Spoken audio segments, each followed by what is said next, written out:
I'm this, that D, I'm good, I'm healthy. Perkenalkan, nama saya Faradina Nur Arifah dengan NPM 2340701127. Di sini saya akan membahas tentang vitamin D yang akan dibahas melalui video ini. Vitamin D adalah salah satu vitamin yang larut dalam lemak dan berperan penting dalam berbagai fungsi tubuh, terutama dalam kesehatan tulang dan sistem kekebalan tubuh.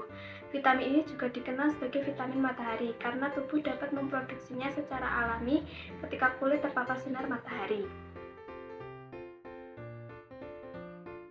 Vitamin D awalnya dianggap sebagai nutrien setelah minyak hati ikan kod terbukti efektif mengatasi rakitis pada bayi.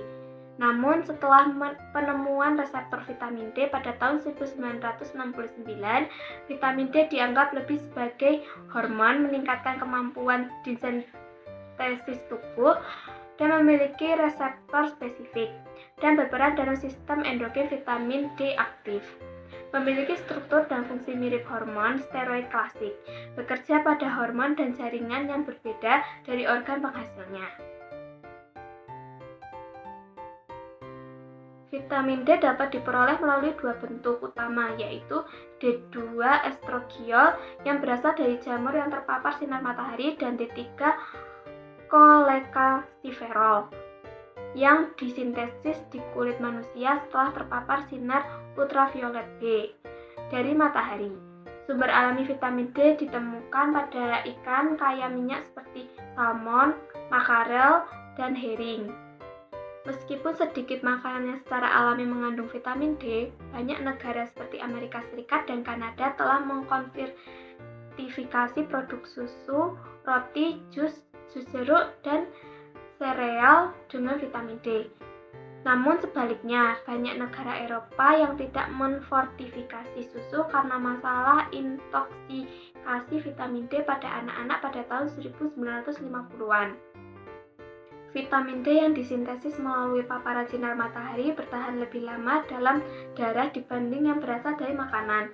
Paparan sinar matahari selama 5-30 menit antara pukul 10 hingga pukul 3 sore, 2 kali seminggu cukup untuk sintesis vitamin D. Tetapi faktor seperti peningkatan pigmentasi kulit, penuaan, dan penggunaan tabir surya dan kondisi geografis dapat mempengaruhi produk vitamin D3 di kulit. Pada orang berpigmen gelap atau lansia, sintesis vitamin D3 membutuhkan waktu lebih lama. Penggunaan tabir surya dengan SPF 30 dapat mengurangi sintesis vitamin D hingga lebih dari 95%.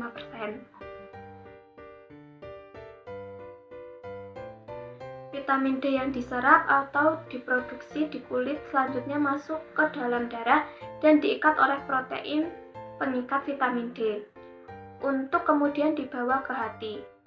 Di hati, vitamin D diubah menjadi bentuk utama yang tidak aktif, 25-hidroksi vitamin D atau 25-OHD, yang merupakan indikator status vitamin D dalam tubuh.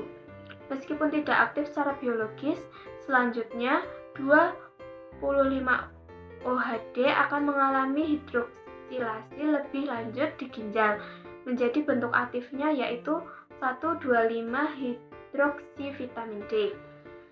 Kalsitriol berperan penting dalam pembentukan pengukuran kadar kalsium dan fosfat dalam darah dengan mengatur sintesisnya sendiri dan mempengaruhi hormon paratiroid. Selain itu, kalsitriol dapat mengatur metabolisme vitamin D lebih lanjut melalui enzim 2,4-hidroksilase yang mengubah kalsitriol menjadi bentuk larut dalam air dan diekskresikan dalam empedu. Dampak defisiensi vitamin D. 1. Kesehatan tulang. Menyebabkan gangguan mineralisasi tulang seperti riketsia pada anak dan osteomalacia pada dewasa.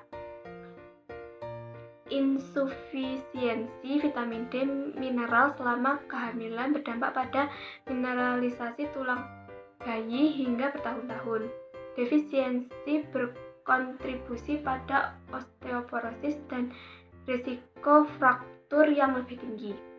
2. Kesehatan otot. Dikaitkan dengan nyeri otot, kelemahan otot atau proksimal, dan risiko jatuh. Suplementasi vitamin D dapat mengurangi risiko jatuh hingga 72%. 3. Kanker. Ada hubungan terbalik antara kadar vitamin D dan risiko berbagai jenis kanker seperti kanker payudara dan usus besar. Vitamin D memiliki efek anti-proliferasi dan pro-apoptosis terhadap sel kanker.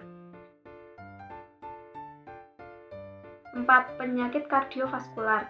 Vitamin D berpotensi melindungi terhadap arteriosklerosis dengan menurunkan kolesterol, proliferasi sel otot vaskular, dan pelepasan sitosin inflamasi. Diabetes. Kadar 25-OHD yang cukup dapat mengurangi risiko diabetes tipe 2 hingga 43% dan meningkatkan sensitivitas insulin. Penyakit infeksi. Vitamin D berperan dalam meningkatkan imunitas terhadap infeksi seperti tuberkulosis, influenza, dan infeksi saluran napas atas melalui aktivitas peptida antimikroba dan respon imun. Untuk pencegahan defisiensi, Institute of Medicine